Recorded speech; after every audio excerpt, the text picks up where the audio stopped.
Hello, everyone. Thank you, everyone, for attending today. We are about to start.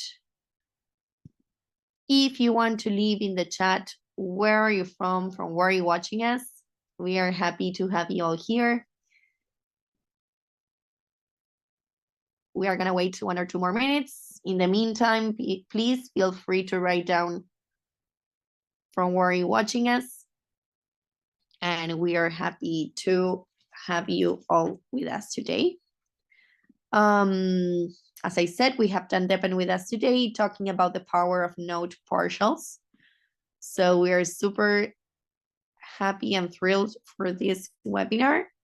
And he's having some technical issues with his microphone. So we hope that it gets solved as soon as possible.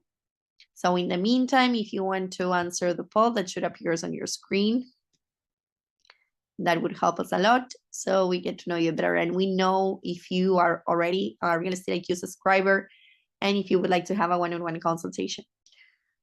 Okay, so thank you, Jonathan and Derek, for sharing. So we have people from White Settlement and Indianapolis. So we are happy to have you here.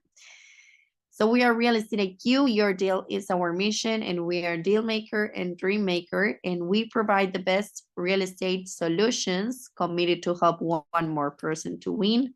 So make your deals come true. This is the streamline your deal making process. So these are the solutions that we provide from Real Estate IQ. We offer off-market leads, EVA, CMA, custom leads mining, and virtual assistants. So if you're looking for more, please try our exclusive membership. These are our social media accounts where you can follow us as well. We are in Instagram, Facebook, LinkedIn, and YouTube, and you can use the QR codes that appear below of each icon, so you can join us in our community. And you can also follow us and join us in our newsletter by scanning the QR code that appears on the right side of the screen, so you don't miss any of our weekly webinars and in-person events. We have a lot every week, and we will be thrilled to count with your participation. We also offer you a free 30-minute in-depth consultation of Real Estate IQ services with one of our experts. So feel free to schedule it now by scanning the QR code that appears on the screen, also by answering the poll or reaching bracelet@realestateIQ.co. This is a very short video of what we do.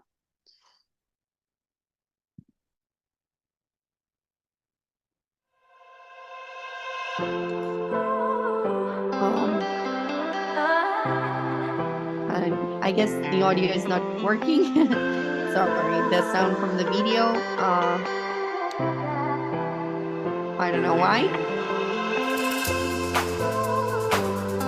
But in any case, are the slides, what is important, and the information in the video.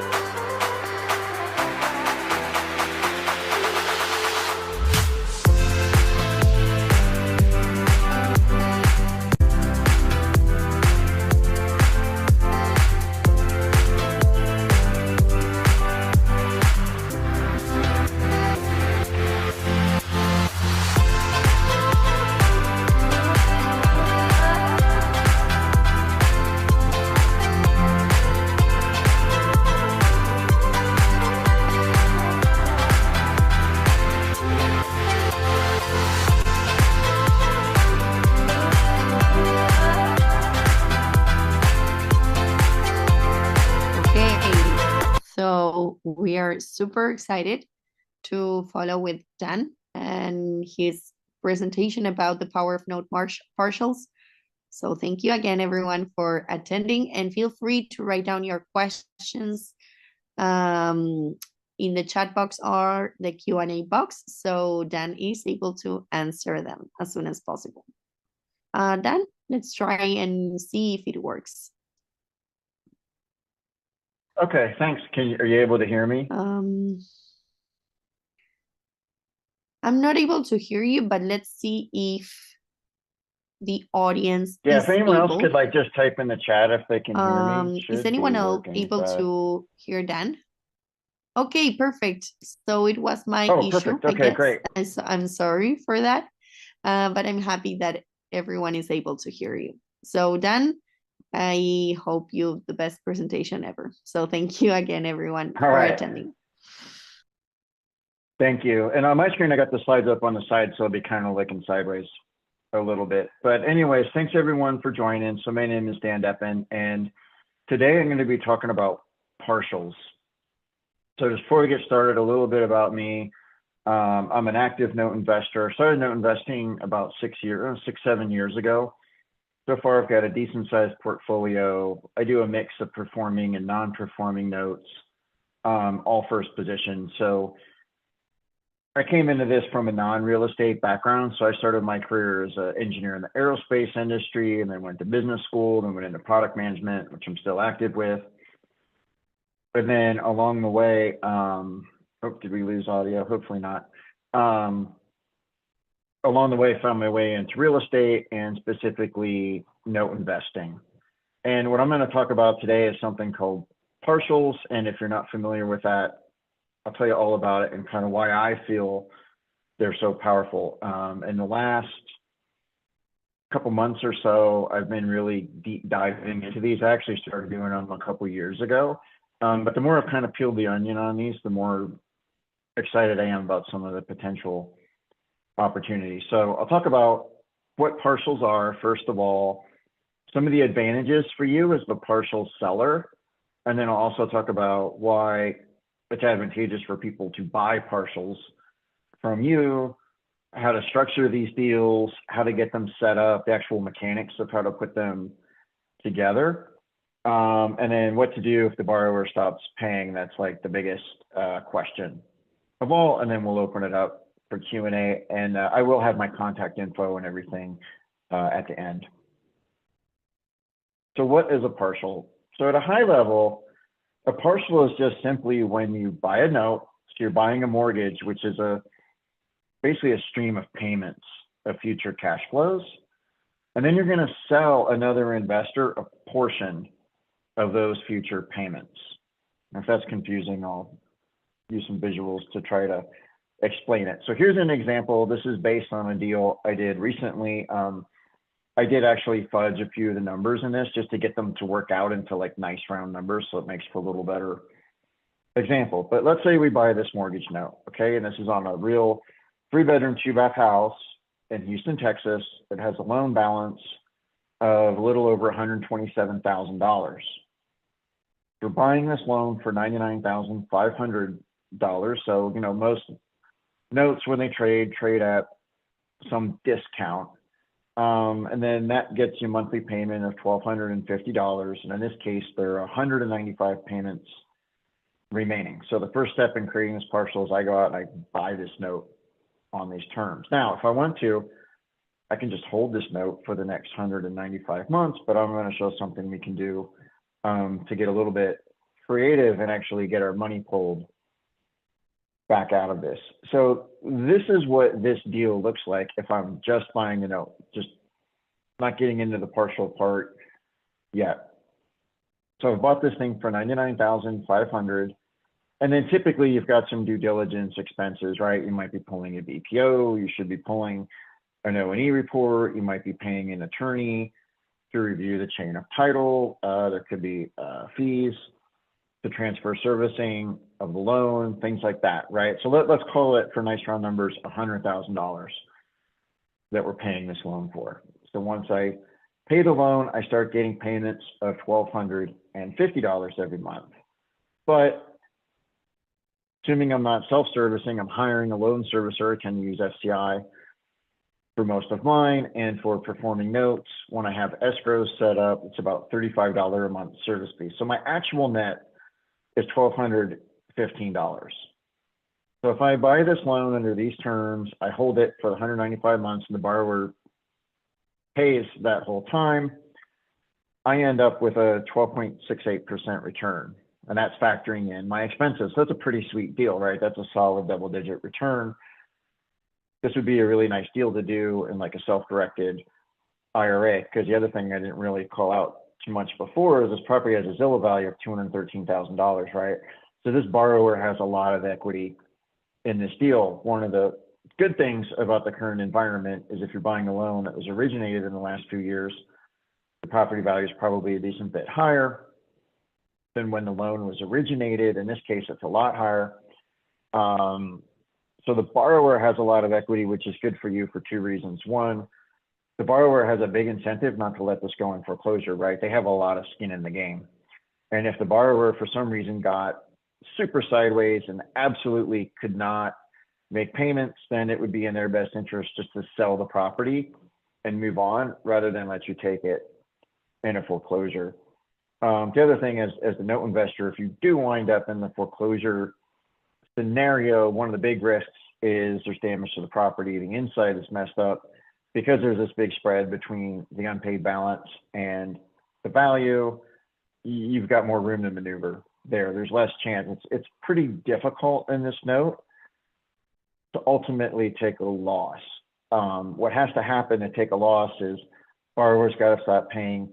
You take it through foreclosure, and then you get it back, and you're like, oh my gosh, like the inside is just wrecked. The roof is bad. The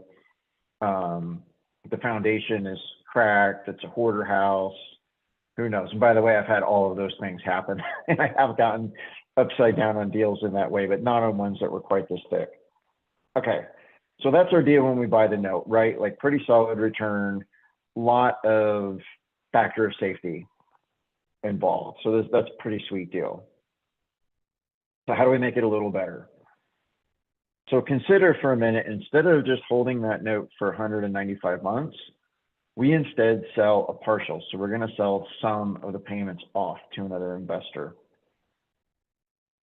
So here's our example. So on the left, this is just what I showed before when we're buying the note.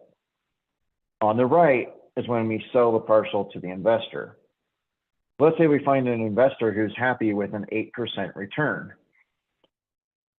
So we sell them a number of payments for $100,000. They're going to get this net $1,215 payment. So our $1,250 minus the $35 servicing. And to get that 8% return in this case, we need to sell them exactly 120 payments. Okay. Now we've done kind of a cool thing here. We've actually taken all of our money, in this case, back out of the deal. Now, when you structure these, you don't have to structure them where you take all your money out of the deal, right? You could sell some payments and leave money in the deal. That's up to you. I'm not going to talk about in this webinar. You can get even fancier and do what's called a fractional. You can sell like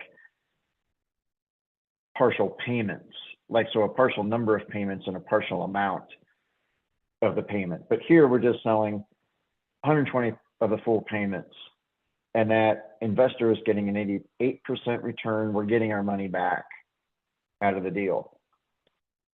So let's put this in a more visual way, right? So we've pulled our money out, which is kind of sweet because this now allows us to go and do another one. We sold 120 payments. So these 120 payments are going to go to the investor, but then we're going to get payments 121 through 195. So these first 120 go to the investor, and then these last 75 would go to me and my girlfriend Allison. Here, these are our Coach Prime shades. I live in Colorado. This was at the CU game versus Arizona a few weeks ago, where they unfortunately lost. Now, what are my returns on this? So in reality, I bought this note for $100,000. There's some amount of time, right, to find the investor. If I want to get fancy, I could find the investor before I close and do like a double close. But assuming like we buy the note and then we find the investor, or there's some, time lag between when I fund and the investor buys the partial, let's say we're going to have that money in the deal for 0 to 2 months, something like that. And then we get the payments of $1,215 starting in 10 years. And so that return is actually a lot because we took our money out of the deal, or we had money in the deal for a very short period of time. So it's kind of a, theoretically close to infinite or very large return. But there's actually more that a little more we get into this. There's another good hidden thing. What happens if the borrower pays off the loan early? Either they sell the house and pay it off, maybe they refinance it. Most of these notes you see are at higher interest rates. If the borrower pays it off, right, then they're paying off all 190 payments. So in that case, your partial borrower gets the money for their 120 payments, and you get your payments for those 75 at the back end, right? So in this case, oh, actually, I kind of did this wrong. Actually, I just realized I made an error here. If we had bought the note outright and the borrower paid it off early, we would have a $27,000 profit. Actually, in my case, because I did the partial, I'm making the $27,000 times 75 divided by 95. So someone can do that math. So maybe it's more like 12,000 or something like that. But the point still remains that if the borrower pays off early, we get some upside. So we get all that money back in some profit. So why would you do this rather than just buy the note and hold it? Well, number one, that I mentioned a couple times, you have the ability to pull your money back out of the deal, and now you can go and do more, right? You can keep going, or you can keep going, do more partials, or do the partial, cash your money out, and then go buy another note and hold it, or put it into some other investment, whatever. Second reason is this is a really great play in a retirement account, because especially if you have a, you know, the example I gave here was like a $100,000 deal, but there are ones that are, you know, $20,000 that you can do. It's really a good way to highly leverage a smaller balance IRA account as well, right? Because you can just keep doing these as you go. The thing that I find really powerful is you're building these future cash flows, right? So in my example, money shows up in 10 years. You can tailor these so that money shows up sooner. But if you're 48, but I'm 48 years old, let's say I want to retire early at 58, I could go out in 2024, do a whole bunch of these over the course of this year. And then if I want to retire in 10 years when I'm 58, then all of a sudden all these cash flows are going to show up. And so that's pretty sweet. And then the fourth reason why I just mentioned, you've got this potential for an early payoff as well. So you're not necessarily having to wait all those years to recoup the money. So now what about the investor side for a minute? So this is the person that's buying the partial. Why would they do this? Well, I mean, the example I gave, I showed it at 8%. You could also, I've also created these at 10. They're getting a steady return, a flat return, and this is after fees, right? So my example included the servicing cost. If I wanted to be sneaky, I could say, well, okay, it's an 8% return based on the $1,250 payment. And then the investor would receive something less after they pay the servicing. But in this case, I actually rolled them in. So if you look at that like high single digit return that the investor can get, that's about the same or a little bit higher than the long run return with dividends in the stock market. It's generally better than the bond market, unless you're talking about some like super risky bond. So it's a pretty steady return, and it doesn't have the volatility of the stock market. So like one thing, when I started my investing career, actually back when I was 18, I was, you know, all in the stocks and options and things like that. And so having bought stocks through the .com bubble and the housing crisis and 07, 08-ish, it was interesting to me. And in COVID more recently, it's fascinating to me how the stock market can drop 25 to 30% in a relatively quick amount of time. I've seen it 3 times now in my relatively short investing career with a span of about 25 years or so.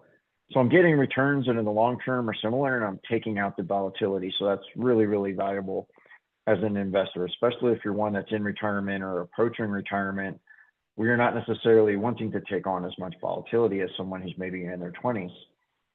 From the investor standpoint, it's pretty passive, right? It's pretty low effort. Someone else more experienced found the note, they found the seller, They negotiated with the seller. They did the due diligence. They closed the deal. They got the servicing set up and kind of handed it to me on a silver platter. So that's pretty sweet. This is also a way that people tend to start in note investing sometimes. So when people want to get started in note investing, I know from my own experience, buying the first note on your own is a fairly scary proposition. So buying a partial is can be an easier way to get into the note investing world, right? If I'm starting note investing by buying a partial, I'm outsourcing some of the work to somebody else, but I'm still reviewing a deal, I'm in a deal, I'm reviewing payments, working with the servicer. It can be a good entry point into that. And as I said before, it's really awesome for retirement accounts, especially as you're close to retirement, to reduce volatility or to really leverage a smaller balance account by allowing yourself to pull your money back out and then go and do more deals. Okay, now how do we set these things up? You're always going to want to have an attorney write up your agreement. Now, like anything else, there are several variables. There are different ways different note investors like to set these up. I'll talk about the way I personally set them up, but that's not the only way or necessarily even the best way. Okay, but that partial agreement will define who retains the servicing. If you go to FCI, they've got actually special programs for servicing partials, and it's one of the ways I recommend doing it. So if you use FCI's program, it's kind of nice because you board the loan with them, you get them the partial agreement, they set everything up, and they handle sending the first X number of payments to the partial buyer, and then they automatically switch it over to you when it's completed. I find that the most straightforward way to do. I've seen people set it up where the partial seller retains servicing and collects the payments from the servicer and then sends the money to the partial buyer. There's a few more moving parts there. You know, in that case, the partial buyer has somebody else in the loop that they need to trust to follow through on the agreement. But generally, I like to set it up where just FCI handles it, and then everything is automatic for everybody. Now, the big question that's always on everyone's mind when they hear about this is, okay, what the heck happens when the loan stops performing? Again, there are some different ways you can handle this. That needs to be specified in your loan agreement. The way that I like to set them up, if I'm selling the partial, then me as the seller, I'm on the hook for the workout to either take it through the foreclosure or work with the borrower to get it paying again. God forbid it should become non-performing. So for me, when it's kind of a service that I provide to the investor who's buying the partial, right? That's one of the other reasons they might accept that lower 8% return, right? One of the things they're getting for that is they've got an experienced note investor there ready to step in and handle things if the borrower should stop performing. However, in this case, we've underwritten it pretty well, right? Borrower's got a lot of equity, there's a lot of skin in the game. It's pretty unlikely that a loan like this would find its way to foreclosure. You can also set these up where the loan actually transfers back and basically the partial seller agrees to buy the loan back. I don't like to do that, but that's a way you could do it. Okay, so what are we looking for when we're trying to find notes that make good candidates for partials? Well, number one, obviously, is we want low risk, right? We don't want to get into that foreclosure scenario. We just want the borrower to make payments and have everything go easy peasy. You know, maybe the borrower sells the property or refinances and we get an early payoff. That's awesome. But we want to really look for stable performing loans, either loans that are well seasoned, or if it is newly, I mean, you can do this on a newly originated loan. You just want to make sure it's well underwritten, right? So the borrower's made a good down payment, borrower has equity, Dodd-Frank compliant, look at the borrower's credit, all of those kind of things. Yeah. Okay, so how do you go and find someone to buy your partial if you're going to buy a note and try to do this? My number one method is just through my network, and I maintain a pretty large email list. So when I have deals for investors, I send them out to that investor interest list, and generally tend to find someone pretty quickly. If you haven't built an email list, that's fine. There are several Facebook groups out there related to note investing that you can post in and probably find people. There are a bunch of LinkedIn groups. I haven't actually been active myself in the LinkedIn groups. Local meetups are a great way to do this, right? If you go to local, RIA, other meetup, there's usually people there with their eyes peeled looking for investments. The other way I highly recommend is going to conferences. So I just attended Note Expo in November last month. There's also DME. And then there are other IRA conferences. So there's the Quest Expo. Quest is a self-directed IRA company. They happen to be the one that I use for my self-directed IRA, where you can find a lot of investors there looking for deals. Okay, now I'm going to get into a little bit. So that's kind of what partials are. That's how partials work. But now I'm going to get into the part of the discussion that's like a little bit more philosophical. So I've been kind of thinking deeply on this subject over the last 4 months, and it gets into why I like partials so much, right? So what I'm doing when I sell a partial and I'm creating this cash flow that's going to show up 10 years in the future, 8 years in the future, whatever, that's what most people would call passive income, right? I do some work up front, nothing happens for 10 years, and then money shows up, hopefully. In reality, of course, nothing is passive, right? When I get those partial payments in 10 years, they didn't just fall from the sky. I had to do some work. The difference is you can shift the time when you do the work, right? So like I did this work to find the loan, to buy it, to sell the partial, and then I collected money later.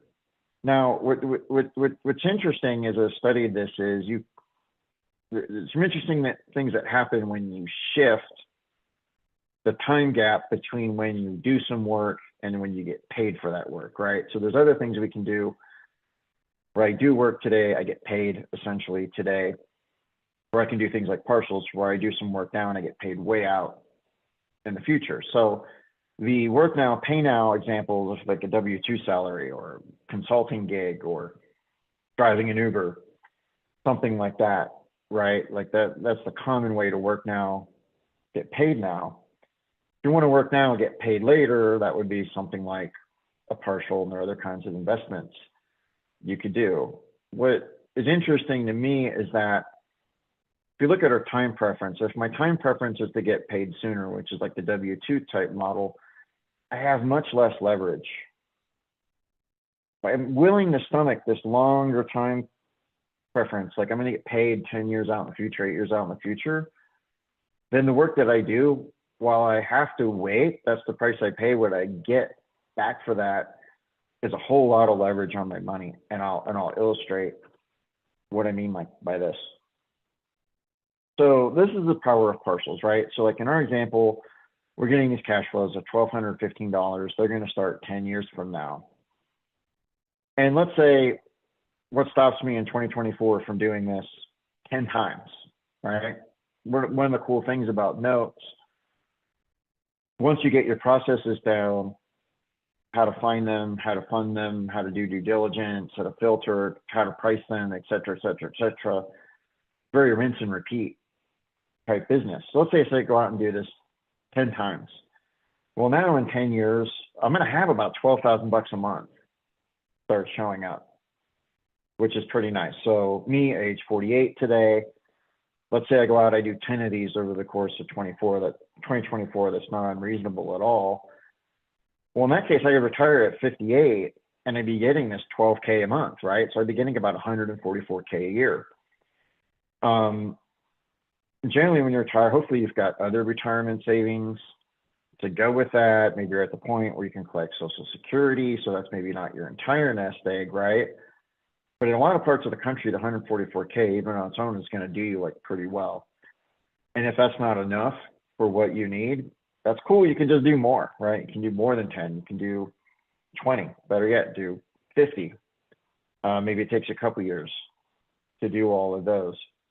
But it's really a way to highly leverage some work now and create some really significant cash flows in the future. And I'll illustrate what I mean when I'm talking about this being a very high leverage activity.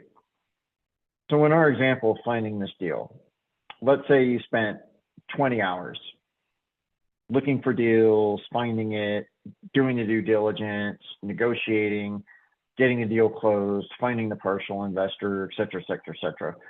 That's just an estimate. It's probably not going to take me that long. It might take some people longer, but I'd say this is a fairly conservative estimate, right? So if we look at those 75 payments we're now entitled to kind of free and clear, it's over $91,000. So if it takes me 20 hours to do this deal and I get $91,000 in the future, that's like $4,500 an hour, which is the highest leverage thing that I know how to do. I don't get paid that in my W-2. I can't think of too many legal or even illegal ways to generate that. And yeah, okay, these cash flows are in the future based on whether inflation over that time is 3% or 4% or whatever. Yes, it's going to be less in present value terms, but whatever, even if it's half of that, it's still a super highly leveraged activity. When you consider that, 120K your job, assuming you're working 40 hours a week, 50 weeks a year, $60 an hour. So this is way higher leverage than anything you can do in many day jobs. So that's the power of partials. That's what I had for you today. I hope that gives you good kind of understanding, appreciation of how these things work, kind of how powerful they can be and what you can do with them if you're willing to play this really long-term game. So here's my contact information. I know somebody asked for it earlier in the chat. You can always reach out, send me an email at dan@fusionnotes.com, or my website's there. I've also got a podcast, the Note Investor Podcast. And if anyone wants these slides, you can drop me an email. I'm happy to send those out to you afterwards. So now I can open it up for some questions. So we got one here. Tracy asked, can you resell the partial after you buy it, or are you locked in? I've never had anyone do that. I believe the short answer is yes, assuming that you didn't create the partial agreement in such a way that like precluded that, right? But in general, you could do that. Shouldn't be a problem.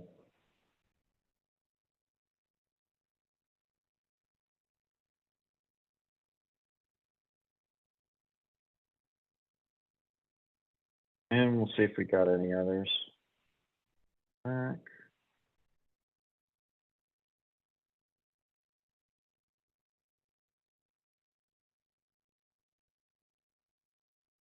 Someone asked, do you have any available? Not this minute, but I might in like a week or two. So just in the last week, I agreed to pricing with someone on a package of 11 notes, and I'm going through the due diligence process right now. Some of those might be good candidates for partials, but I can definitely let you know about that, or just drop me an email maybe after this to remind me so that I can check back in with you once I get through the due diligence on those.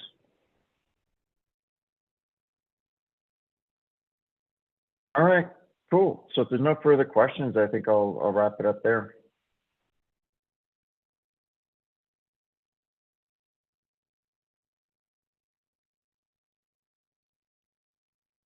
Oh, wait, I think I'm missing some stuff. Sorry, I missed a bunch of questions. I was looking at the chat and I didn't notice the Q&A.